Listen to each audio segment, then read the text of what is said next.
नमस्कार, मैं हर्षित तिवारी। अभय न्यूज के 14 जनवरी शुक्रवार शाम के बुलेटिन में आप सभी का स्वागत है। अभय न्यूज के सभी दर्शकों को मकर संक्रांति पर्व की हार्दिक शुभकामनाएं। तिल गुड़ की मिठास आपके जीवन में यूं ही बनी रहे। आइए अब देखते हैं आज दिन भर की खास खबरें। इस बुलेटिन के प्रायोजक हैं आर के निवास बाय आर के डेवलपर्स। शानदार घर खरीदें अब अपने बजट में। फेसबुक फ्रेंड की दोस्ती ने एक शादीशुदा महिला को दोबारा शादी करने पर मजबूर कर दिया। दोस्ती पहले प्यार में बदली, फिर इश्क इस कदर परवान चढ़ा कि सम्भ्रात परिवार की महिला ने उम्र में अपने से 12 साल बड़े और एक बच्चे के पिता से शादी करने के लिए घर छोड़ दिया। विवाह करने के लिए वह अजमेर पहुंची। उससे पहले जीआरपी ने उसे पकड़कर परिजनों को सौंप दिया। पति ने महिला को अपने साथ रखने से इनकार कर दिया है। दरअसल इंदौर के महू की 24 वर्षीय शादीशुदा युवती को महू के 36 वर्षीय आतिश शेख से इश्क हो गया। दोनों पहली बार फेसबुक पर मिले थे। युवती महू के ही एक स्कूल में अकाउंटेंट है। 2 साल पहले ही उसकी शादी हुई है। 3 दिन पहले वह पति से बीमारी का बहाना करके मायके के लिए निकली। यहीं से गुरुवार की शाम वह आशिक आतिश के साथ अजमेर के लिए निकले। युवती ने जेवर और नकदी भी रख लिए। दोनों उज्जैन पहुंचे और यहां से भोपाल जयपुर एक्सप्रेस के 3rd AC कोच B1 में सवार हो गए। इसी बीच बजरंग दल के कार्यकर्ताओं को भनक लगी तो उन्होंने जीआरपी को सूचना दी। जीआरपी के पुलिसकर्मी ट्रेन के B1 कोच में पहुंचे और दोनों को हिरासत में लिया। बजरंग दल कार्यकर्ता पिंटू कौशल ने बताया कि आतिश ने युवती को अपने प्यार के जाल में फंसाया और शादी के लिए राजी कर लिया। जीआरपी पुलिस ने बताया कि पति ने युवती को अपने साथ रखने से इनकार कर दिया है। इसके चलते उसे माता पिता को सौंपा है। उसका मायका महू के पास एक गाँव में है और पिता सेवानिवृत्त कर्मचारी है। कोरोना का संक्रमण खतरनाक स्तर पर पहुंचते ही प्रदेश में प्रतिबंध एक बार फिर लौट आए हैं। सीएम ने 31 जनवरी तक स्कूलों को पूरी तरह बंद कर दिया है। 20 जनवरी से होने वाली प्री बोर्ड एग्जाम विद्यार्थी घर से देंगे। सभी तरह के मेले, रैलियों और जुलूसों पर रोक लगा दी गई है। नाइट कर्फ्यू पहले की तरह जारी रहेगा। आर्थिक गतिविधियां यानी बाजार, ट्रांसपोर्टेशन पहले की तरह चलता रहेगा। ताज़ा फैसले के अनुसार खेल गतिविधियां 50% कैपेसिटी से जारी रहेगी। जुलूस, रैली, राजनीतिक और सामाजिक सभा प्रतिबंधित रहेगी। हॉल में 50% कैपेसिटी के साथ कार्यक्रम हो सकेंगे। धार्मिक स्थल खुले रहेंगे लेकिन धार्मिक मेले नहीं लगेंगे। पर्व त्योहारों पर होने वाला स्नान जारी रहेगा लेकिन सोशल डिस्टेंसिंग के साथ। सीएम की घोषणा के बाद उज्जैन में भी जिला क्राइसिस मैनेजमेंट की बैठक हुई। इसमें बच्चों के टीकाकरण पर पूरा फोकस किया गया। कोविड के टेस्ट घर पर करने के अलावा इनके रिजल्ट की जानकारी प्रशासन को देने की अपील की है। वैक्सीन से बचे बच्चों को हर हाल में टीकाकरण करने पर जोर दिया है। मीटिंग के बाद कैबिनेट मंत्री मोहन यादव ने बताया कि 31 जनवरी तक सारे स्कूल बंद कर दिए हैं। पूरा फोकस बच्चों के वैक्सीनेशन पर है। चूंकि स्कूल बंद होने से इस पर फर्क पड़ेगा, इसलिए स्कूल के प्राचार्यों से निवेदन किया है कि वह बचे बच्चों को वैक्सीनेशन शीघ्रता से करवाए।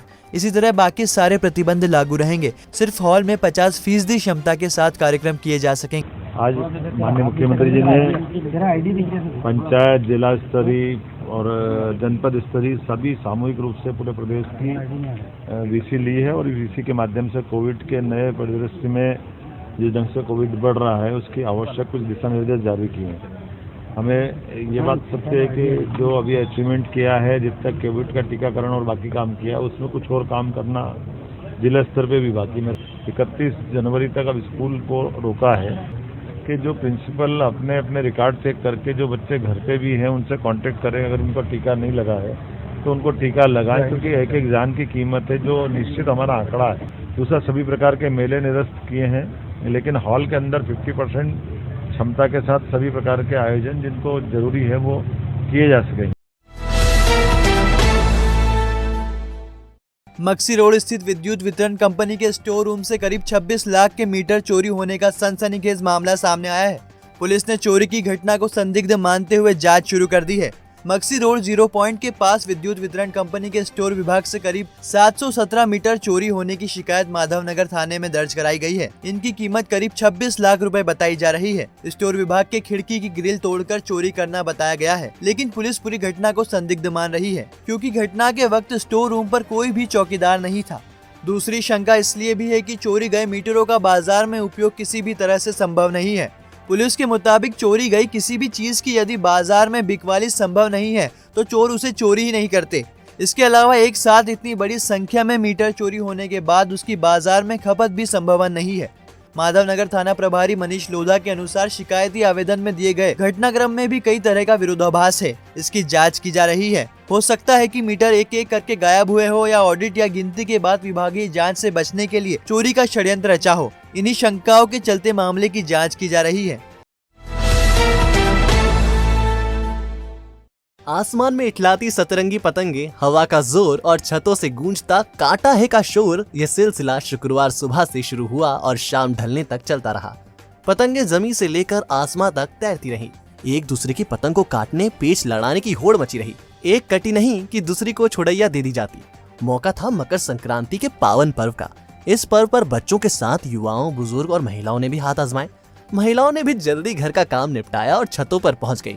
छतों और मैदानों पर डीजे बजते रहे और तिल के लड्डुओं का मजा लिया गया। जैसे ही दूसरे की पतंग कटती तो कांटा है की आवाज गूंज उठती। इधर भले ही प्रशासन ने चाइनीज मांझी पर प्रतिबंध लगा रखा हो, लेकिन कई लोग इससे पतंग उड़ाते नजर आए। चाइनीज डोर से हो रहे जानलेवा हादसों के डर से लोग भी सड़कों पर सतर्कता से वाहन चलाते नजर आए।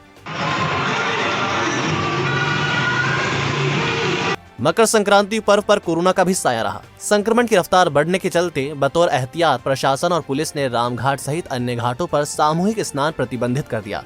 इसके चलते घाट सूने रहे। नियमों का पालन करवाने के लिए पुलिस बल तैनात रहा। हालांकि प्रशासन ने पिंड दान करने आने वालों को प्रतिबंध से मुक्त रखा। उन्हें स्नान भी करने दिया गया। ऐसी मान्यता है कि आज के दिन तीर्थ पे स्नान, दान इत्यादि कर्म करने का बहुत बड़ा एक महत्व होता है, लेकिन कोरोना महामारी के अंतर्गत प्रशासन ने स्नान पर रोक लगा रखी है। लेकिन प्रशासन ने एक सुविधा यहाँ पे बाहर से दूर से श्रद्धालु जनों को जो यहाँ पे पिंड दान कर्म करने के लिए आ रहे हैं, उनको सुविधा दे रखी है कि कुछ लोग सीमित संख्या में स्नान करके पूजन पिंड का कर सकते हैं। कोरोना गाइडलाइन को देखते हुए प्रशासन द्वारा यहाँ नहान पर प्रतिबंध लगाया गया है और किसी भी नहाने वाले को यहाँ नहाने नहीं दिया जा रहा है। इसके लिए पुलिस फोर्स पर्याप्त मौजूद है। केवल जो क्रियाकर्म करने आ रहे हैं उन्हीं के लिए केवल छूट है और किसी के लिए छूट नहीं है। मकर संक्रांति पर्व पर बाबा महाकाल और मां चामुंडा का दरबार रंग बिरंगी पतंगों से सजाया गया। शुक्रवार सुबह बाबा महाकाल को तिल अर्पित किए गए। तिल से बने लड्डुओं और मिठाई का भोग लगाया गया। वहीं चामुंडा मंदिर में भी फूलों और पतंगों से मंदिर का विशेष श्रृंगार किया गया। मां का आकर्षक श्रृंगार कर विशेष पूजन किया गया।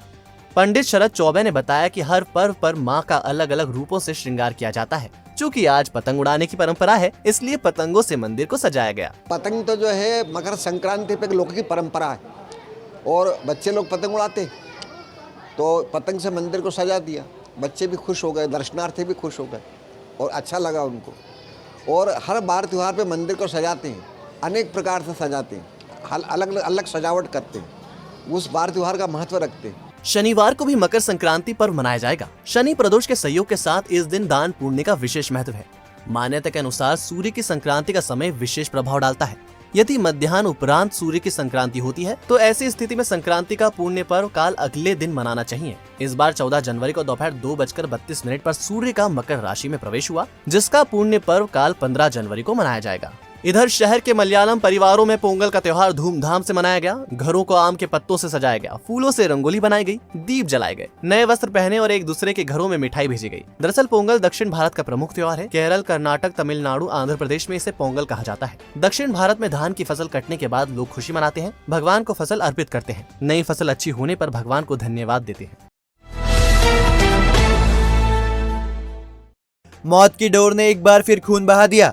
प्रतिबंध के बावजूद पतंगबाजों ने शुक्रवार को मकर संक्रांति के मौके पर इसका बदस्तूर इस्तेमाल किया। उन्हें ना तो किसी ने रोका और ना ही टोका। इसी के चलते इस चाइनीज मांझे ने महिला की उंगली काट दी। उन्हें 2 टाके लगाने पड़े। दरअसल महाकाल क्षेत्र में रहने वाली दिव्या पति रवि वर्मा गृहिणी हैं। वे शुक्रवार को मकर संक्रांति पर्व पर अपने 3 साल के बेटे और 6 साल की बेटी के साथ जयसिंहपुरा स्थित मायके आई थी। यहाँ से स्कूटी से लौटते वक्त कुछ ही दूरी पर उनके गले में चाइनीज डोर फंस गई। उन्होंने जैसे ही उसे हटाया तो डोर हाथ में उलझ गई, जिससे उनके बाएं हाथ की उंगली कट गई, जिससे खून बहने लगा। उन्होंने अपने पति को सूचना दी और वो उन्हें लेकर अस्पताल पहुँचे। घाव गहरा होने से उनकी उंगली में 2 टाके लगाए गए। हम मायके से हमारे घर आ रहे थे जयसिंहपुरा से महाकाल पे, तो आते वक्त गले में से डोर हटाई मैंने। जैसे ही वो गाड़ी पे तो वो हाथ में आके और अंदर फंस गई उंगली में, उंगली कटी, वैसे ही मैं रुकी। या तो एक्सीडेंट हो सकता था हमारा, वहाँ पे बच्चे भी गाड़ी पे से गिर सकते थे, अगर वहाँ कोई नहीं होता तो हमारा एक्सीडेंट हो सकता था। आज वहाँ 2 बच्चे थे मेरे, एक 3 साल का लड़का था और एक 6 साल की गुड़िया है मेरी। आपकी घटना है, कौन सी डोर से आपको? चाइना की डोर से मुझे ये हुआ है अभी।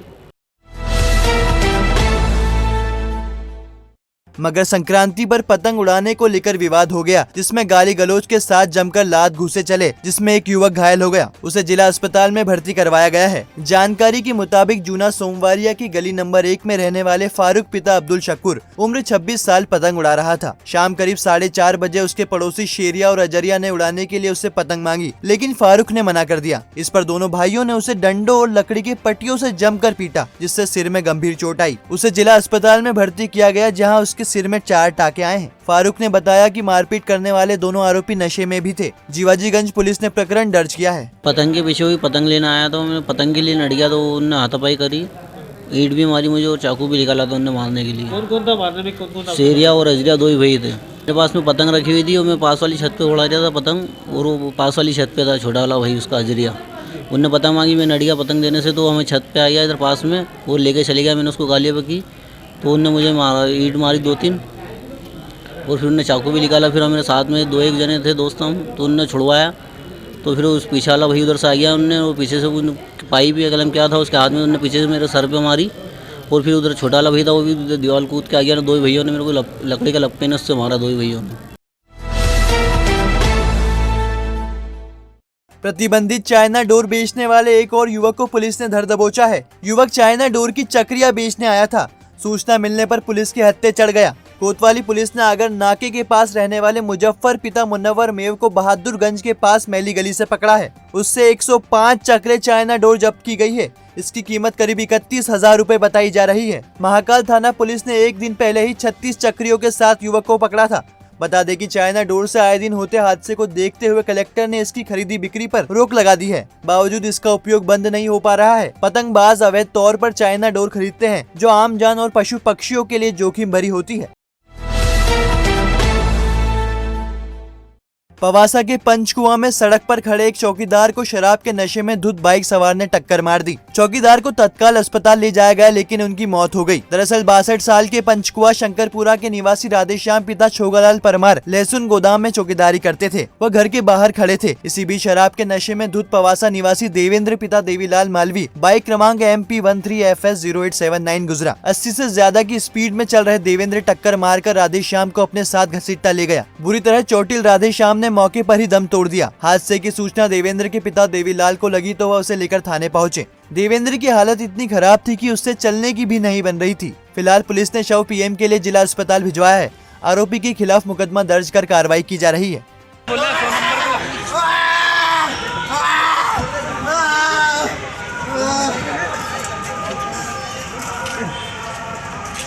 ये और एक लड़का बहुत ज़्यादा स्पीड में आया, ये ज़्यादा खड़े हुए थे, खड़े हुए में टक्कर मारी, जिनके कारण उनकी डेथ हो गई है। शंकरपुर के निवासी हैं पंचकुआ के राधेश्याम जी। और वो लड़का अभी थाने में ले गए हैं पुलिस वाले। 80-90 की स्पीड में है, बहुत दूर तक घिसाया उसकी गाड़ी, और वो भी ड्रिंक भी कर रखी होगी उनने शायद। पांड्या खेड़ी निवासी है बंदा लड़का। 9 करोड़ की लागत वाली नई भोजनशाला के लिए मकर संक्रांति पर भूमि पूजन किया गया। 15 महीने में तैयार होने वाली भोजनशाला में एक समय में 3000 लोग भोजन कर सकेंगे। 2 मंजिला भवन की नींव 3 मंजिला के हिसाब से रखी जा रही है, ताकि भविष्य में विस्तार करने में परेशानी नहीं आए। त्रिवेणी संग्रहालय के समीप बनने वाला अन्य क्षेत्र या भोजनशाला का भूमि पूजन करने कैबिनेट मंत्री मोहन यादव, सांसद अनिल फिरोजी और विधायक पारस जैन पहुंचे। इंदौर का विनोद अग्रवाल ग्रुप भोजनशाला तैयार करवा रहा है। आर्किटेक्ट नितिन श्रीमाली ने बताया कि अन्य क्षेत्र में 3000 लोग भोजन कर सकेंगे। 15 महीने में तैयार होने वाली भोजनशाला आधुनिक स्वरूप में रहेगी। 50,000 स्क्वायर फीट में होने वाले निर्माण में 2 बड़े डाइनिंग हॉल और 2 हाइजीनिक किचन होंगे। एक हॉल में एक समय में 1500 लोग भोजन कर सकेंगे। इस अनुमान से दिन भर में एक हॉल में 15,000 लोगों को भोजन कराया जा सकेगा। 2 हॉल चालू होने की स्थिति में 30,000 लोग भोजन कर सकेंगे। हॉल पूरी तरह एयर कूल्ड रहेंगे। अन्य क्षेत्र में 50 लोगों का VIP हॉल भी रहेगा। इसके अलावा टॉयलेट ब्लॉक रहेंगे। तो ये जो भोजनशाला जिसकी एक बहुत ज़्यादा ज़रूरत थी मंदिर परिसर को, और वो भी पूरी तरह से आधुनिक रूप में स्वरूप जो आना चाहिए, सर्व सुविधा वो स्वरूप के साथ जो बनने के लिए जो एक बहुत दिनों से संकल्प था, वो आज साबित होते जा रहा है कि ये बनना शुरू हो रहा है। और इस पूरे परिसर का जो डिज़ाइन है उसमें टोटल कंस्ट्रक्शन एरिया लगभग 50,000 स्क्वायर फीट का है। और इस 50,000 स्क्वायर फीट के अंदर 2 बड़े डाइनिंग हॉल बनेंगे, 2 बड़े किचन रहेंगे। ये ग्राउंड प्लस 1 2 फ्लोर का बिल्डिंग बन रहा है। कलेक्टर आशीष सिंह ने बताया कि इंदौर का विनोद अग्रवाल ग्रुप भोजनशाला बना रहा है। इसके बनने से श्री महाकालेश्वर मंदिर में एक नई सुविधा शुरू हो जाएगी। ये बहुत खुशी की बात है कि हमारे इंदौर के जो अग्रवाल ग्रुप के श्री विनोद अग्रवाल जी के द्वारा यहाँ पर जो दानराशि प्रदान करी गई है, जो इनका फाउंडेशन है उसके माध्यम से, और आज सभी जनप्रतिनिधियों के साथ में मंत्री जी, सांसद जी और विधायक पायलट जी के साथ में यहाँ पर भूमि पूजन किया गया है। बहुत ही भव्य स्वरूप में यहाँ पर एक अन्न क्षेत्र जो है वो विकसित होने वाला है, जिसमें एक साथ लगभग 3,000 लोग जो है बैठकर भोजन कर पाएंगे और अत्याधुनिक तकनीक और अत्याधुनिक सुविधाओं से ये पूरी तरीके से लैस होगा। और जो हम लोग महाकाल मंदिर परिसर का विस्तार कर रहे हैं, जो स्मार्ट सिटी के तहत कार्य चल रहा है, उसकी थीम से ये मैच करता हुआ और बहुत ही भव्य, आधुनिक के साथ साथ पारंपरिकता को भी प्रदर्शित करता हुआ अन्न क्षेत्र रहेगा। इसके लिए मैं विनोद अग्रवाल जी को और यहाँ के सभी जनप्रतिनिधियों को बहुत बधाई देता हूँ। अग्रवाल ग्रुप के विनोद अग्रवाल ने कहा कि हमें बड़ी खुशी है कि हम अपनी मां की स्मृति में यह भोजनशाला निर्मित कर पा रहे हैं। 12 से 15 महीने में हम भोजनशाला निर्मित कर देंगे। यह पूरा नई टेक्नोलॉजी के साथ तैयार होगा और इसमें 1500 लोग एक साथ बैठकर भोजन ले सकेंगे। और जिस तरीके की व्यवस्थाएं बनी हैं, दिन में करीब 10 से 12,000 लोग आराम से यहाँ भोजन ले सकेंगे। ये पूरा एयर कूल्ड बनेगा और नई टेक्नोलॉजी के अंतर्गत बनेगा। यहाँ किचन आदि भी जितने भी बनेंगे, सब आज को ध्यान रखकर, एनवायरनमेंट, पोल्यूशन और शुद्धता, पवित्रता, उसको ध्यान रखकर ये भवन बनने जा रहा है। बड़नगर के विधायक मुरली मोरवाल के पुत्र करण मोरवाल पर रेप का आरोप लगाने वाली पीड़िता ने करण पर धोखाधड़ी का प्रकरण दर्ज करने की मांग की है। रेप पीड़िता ने कैबिनेट मंत्री, सांसद और आईजी को आवेदन दिया। पीड़िता ने कलेक्टर की रिपोर्ट का हवाला दिया है। रेप पीड़िता शुक्रवार को अपना आवेदन लेकर बृहस्पति भवन आई थी। यहीं उसने मीडिया के सामने आरोप लगाए। पीड़िता ने बताया कि करण ने बड़नगर के सरकारी अस्पताल में 13 से 15 फरवरी 2021 तक भर्ती रहने का फर्जी रिकॉर्ड तैयार किया था। ये कागजात बड़नगर अस्पताल के डॉक्टर और कर्मचारियों की मिलीभगत से बनाए गए। कलेक्टर आशीष सिंह ने पूरे मामले की जांच कराई तो दस्तावेज फर्जी मिले और इसके बाद डॉक्टर को निलंबित किया गया। फर्जी दस्तावेज तैयार करने पर करण मोरवाल के खिलाफ धोखाधड़ी और जालसाजी का प्रकरण भी दर्ज होना चाहिए। अगर 2 दिन में इस मामले में करण मोरवाल पर एफआईआर दर्ज नहीं की गई तो सीएम हाउस के सामने जाकर खुदकुशी करने की बात पीड़िता ने की है। देखिए, वो 13 से 15 तक एडमिट था हॉस्पिटल में, ये दिखाया गया है। तो पूरे डॉक्यूमेंट्स नकली है, ये जांच में पाया गया है और वो भी कलेक्टर साहब की जांच में पाया गया है। जब फरार थे गई? नहीं, जो घटना है ना, घटनाक्रम 14 तारीख का है ना, तो ये 13 से 15 तक एडमिट थे, ये इन्होंने बताया है। तो अगर 13 से 15 एडमिट थे तो फिर इंदौर में जो सीसीटीवी फुटेज में वो पाए गए, उनकी गाड़ी की एंट्री है, तो ये सब तथ्यों पे जांच करने के बाद कलेक्टर साहब ने खुद डॉक्टर को सस्पेंड किया और वो जांच को पूरी तरीके से, मैंने खुद ने आरटीआई से निकलवाया वो जांच। उसी जांच को लेके मैं एडिशनल एसपी साहब के पास भी गई। एसपी साहब के पास भी 30 दिसंबर को मैं एसपी साहब के पास आवेदन देने गई, तो एसपी साहब ने आवेदन रख तो लिया, रिसीविंग तो दे दी। नेक्स्ट डे 31 को विधायक मुरली मोरवाल खुद एसपी साहब से मिलने चले गए। अब रोका कैसे जा रहा है ये आप देखिए। ये कुछ नहीं, अभी ये अगर अभी एफआईआर नहीं होती है आज दर्ज, आज इन्होंने मुझे आश्वासन दिया है, अगर ये 2 दिन में एफआईआर नहीं होती है, सीएम हाउस के बाहर जाऊंगी, सुसाइड करूंगी, क्योंकि अब मैं थक चुकी हूँ, अब मैं टूट चुकी हूँ। एप्लीकेशन मुझे दिया है और कुछ तथ्य मुझे बताए हैं, जिसका परीक्षण करा के जो भी वैधानिक कार्रवाई है वो त्वरित और जल्दी सुनिश्चित करा ली जाए। ससुराल से लौटते समय अज्ञात वाहन की टक्कर से बाइक सवार युवक घायल हो गया, जिसे जिला अस्पताल लाया गया। सूचना पर पहुंचे परिजन उन्हें निजी अस्पताल ले गए। जानकारी के मुताबिक पेशे से मजदूर कान्हा पिता दिलीप जोशी, उम्र 25 साल, निवासी बोरखेड़ी, जिला देवास, शुक्रवार को आगर रोड स्थित बिछड़ोद के माली खेड़ी में अपने ससुराल आया था। वापस लौटते समय घटिया के गुराड़िया गुज्जर पर अज्ञात वाहन ने कान्हा की बाइक को टक्कर मार दी, जिसमें वह घायल हो गया। लोगों ने 108 को सूचना दी। मौके पर पहुंची 108 के ईएमटी राजेश कुमार दांगी और पायलट प्रकाश सिंह सोलंकी उसे लेकर जिला अस्पताल पहुंचे और घायल के परिजनों को सूचना दी। कान्हा के सिर में गंभीर चोट है, परिजन उसे यहां से निजी अस्पताल ले गए हैं। ये गुराड़िया गुज्जर से लेकर आए हम, 108 घटिया एम्बुलेंस है अपनी, गुराड़िया गुज्जर से लेकर आए। ये देवास जिला के है, बोरखेड़ा बल्ला। ग्रामीणों ने सूचना दी वहाँ के लोगों ने कि एक लोग घायल है। हम गए और लेके आए और ये डिस्ट्रिक्ट में भर्ती करवाए। तो कान्हा जोशी है नाम, और पहचान तो सर इनके फ़ोन पे फ़ोन आया था इनके घर वालों का, उससे पता लगा कि ये वो देवास जिला के हैं। सर्वधर्म मददगार सोसाइटी के सदस्यों ने हरि फाटक ब्रिज पर पतंगबाजों को समझाइश दी। इस दौरान ब्रिज से गुजरने वालों का स्वागत साफा बांधकर किया गया। दरअसल सर्वधर्म मददगार सोसाइटी के सदस्यों ने चाइना डोर से होने वाले हादसों को रोकने के लिए हरि फाटक ब्रिज पर तार बांधे हैं ताकि ब्रिज से गुजरने वाले हादसों का शिकार न हो। सोसाइटी के अध्यक्ष आशिक हुसैन ने बताया कि चाइना डोर के कारण ब्रिज से गुजरने वाले लोग चोटिल हो सकते हैं, इसलिए तार बांधे थे। भाई जैसा कि आप देख रहे हैं यहाँ पर पिछले साल की तरह इस साल भी हमने ये जो पोल है ब्रिज के ऊपर, इनके ऊपर लोहे के तार बांधने की कोशिश की है। ये कोशिश हमारी यही रहती है कि लोगों की जान कैसे बचाई जा सके। बिल्कुल डोरे ये लोगों के गले में आ रही हैं, बहुत से लोग यहाँ पर निकल रहे हैं, नागरिक यहाँ से निकलते हैं तो बड़ी दिक्कत होती है उनको, डोरे उनके गले में आ जाती है, हाथ में आ जाती है। तो हमारी ये पूरी टीम लगी हुई है, आपके सामने आप देख रहे हैं। किसी के हाथ से डोर निकाल रहे हैं, किसी के पैरों में से डोर निकाल रहे हैं, रोड के ऊपर डोर पड़ी हुई है उसको उठा रहे हैं, पतंगे एक साइड कर रहे हैं। आप लोग देख ही रहे हैं एक्टिविटी।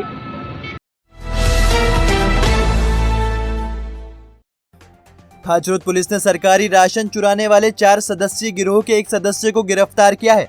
आरोपी से एक पिकअप बोलेरो और 261 कट्टा गेहूं जब्त किया गया है। आरोपी पीडीएस दुकान और सोसाइटियों से राशन चुराकर खुले बाजार में बेच देते थे। इन लोगों ने उज्जैन में 8 वारदातों को अंजाम दिया था। घटना को अंजाम देने वाले 4 आरोपियों में से 3 फरार है। इनकी तलाश की जा रही है। दरअसल खाचरोद पुलिस ने जावरा फाटक पर एक पिकअप बोलेरो को रोका था। इसमें 261 कट्टा गेहूं था। यह गेहूं राशन दुकानों का था। पिकअप चला रहे आरोपी ने बताया था कि उसने भुवासा सोसाइटी से 45 कट्टे, रूनखेड़ा एवं पाड़सूतिया सोसाइटी से 58 कट्टे, चापानेर सोसाइटी से 76 कट्टे, थड़ोदा सोसाइटी से 66 कट्टे, भाट पचलाना सोसाइटी से 19 कट्टे, झाडा सोसाइटी से 76 कट्टे, इंगोरिया सोसाइटी से 2 बार में क्रमशः 35 एवं 37 कट्टे गेहूं चुराया था। इस गेहूं को वह खुले बाजार में ठिकाने लगाने की फिराक में थे। इसी बीच पुलिस ने दबोच लिया। इसी तरह पुलिस ने खाचरोद कस्बे से 10 जनवरी को ट्रक क्रमांक MP09 HH6066 पकड़ा था। इसमें पीडीएस का गेहूं था। जांच में यह पाया गया था कि 3 आरोपी पीडीएस राशन बाजार में बेच रहे थे।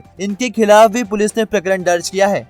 अभी दिसंबर 2021 में और जनवरी अभी 2022 के पहले 1-2 सप्ताह में कुछ वृहद स्तर पर चोरियां पूरे जिले में एक गैंग के द्वारा की गई थी, जिसमें कि उनका एक मॉडस ऑपरेंडी था, जिसमें वो एक सहकारी समितियों से गेहूं चुराते थे और उन्हें खुले मार्केट में बेचते थे। 8 से 9 प्रकरण ऐसे थे जो उज्जैन जिले में जिनमें अपराध पंजीबद्ध हो चुका था। एक व्यक्ति है जो कि अवैध पीडीएस का जो डिस्ट्रीब्यूशन का सामान है, जो गेहूं और चावल है, उसको ओपन मार्केट में सेल और परचेज कर रहे हैं। इसी तारतम्य में जब उसके ट्रक की और उसके गोडाउन की तलाशी ली गई तो वहां से कुछ संदिग्ध चीज़ें मिली, जिसको मौके पर सील किया गया और खाद्य विभाग को जानकारी दी गई। खाद्य विभाग के द्वारा उस उक्त गोडाउन और ट्रक की जब जांच की गई तो उस पर पाया गया कि पीडीएस का कुछ सामान उनके द्वारा सेल किया जा रहा है। जो हमें इसमें एक आरोपी गिरफ्तार हुआ है, बाकी 3 आरोपी फरार हैं जो मौके से ही फरार हो गए थे। उनको भी ये घटिया और महिदपुर क्षेत्र के हैं और इनको पकड़ने के लगातार प्रयास जारी। नगर निगम ने शुक्रवार को इंसानियत को शर्मसार कर दिया। सयाजी द्वार के पास मिले एक अज्ञात बुजुर्ग के शव को निगम के कर्मचारी कचरा गाड़ी में डालकर जिला चिकित्सालय पीएम के लिए ले गए। यहाँ भी शव की दुर्गति की गई। स्ट्रेचर नहीं मिलने पर शव को टांगा टोली कर पीएम रूम के अंदर ले जाया गया। दरअसल चाट चौपाटी के पीछे अज्ञात बुजुर्ग का शव मिलने पर कोतवाली पुलिस ने नगर निगम को वाहन भेजने की सूचना दी थी। शव वाहन के बजाय निगम कार्यालय से कचरा गाड़ी भेज दी गई। इसी में डालकर शव जिला चिकित्सालय ले जाया गया। अस्पताल में भी शव ले जाने के लिए स्ट्रेचर की व्यवस्था नहीं की गई थी। ऐसे में टांगा टोली कर शव ले जाया गया। फिलहाल शव पीएम के लिए रखा गया है। यहाँ हम आपको बता दें कि कुछ समय पूर्व ही सोनकच्छ सामुदायिक स्वास्थ्य केंद्र में भी एक शव को कचरा उठाने वाली गाड़ी में कूड़े की तरह डालकर ले जाया गया था। तब स्वच्छता प्रभारी को पद से हटाने के साथ 3 दैनिक वेतनभोगी कर्मचारियों की सेवाएं भी समाप्त कर दी गई थी। एक तकरीबन 60-65 वर्ष बुजुर्ग व्यक्ति है जिनका शव कहीं मार्केट में मिला है, जो काफ़ी बुरे और देखने में लगता है कि शायद बेघर रहे होंगे। उनको लेके आए मृत अवस्था में और प्राथमिक मरकायमी का कार्रवाई कर दी गई है और पोस्टमार्टम के बाद जैसे पुलिस पता लगाती है तो शव परिजनों को सौंपने का प्रयत्न किया जाएगा। सर पुलिस थाने कोतवाली से खबर आई थी नगर निगम पे वहाँ से एक चाट चौपाटी पे अज्ञात शव पड़ा है। अच्छा, उसे उठा के एमजी पोस्टमार्टम के वहाँ लेके आए। डॉक्टर ने चेक करा कुछ? हाँ, डॉक्टर ने चेक करा तो उन्होंने बोला कि अज्ञात में अभी उसके आईडी वगैरह चेक करो, उसके बाद वापस आता हूँ। और अब खबरें दे दनादन। कोरोना की तीसरी लहर में गुरुवार का दिन सबसे ज्यादा संक्रमित मिलने के नाम रहा। एक ही दिन में 186 संक्रमित मिले। इनमें सबसे ज्यादा 183 उज्जैन शहर के हैं। नए संक्रमितों के साथ ही एक्टिव केस की संख्या 862 हो गई। इनमें से 847 होम आइसोलेशन में हैं।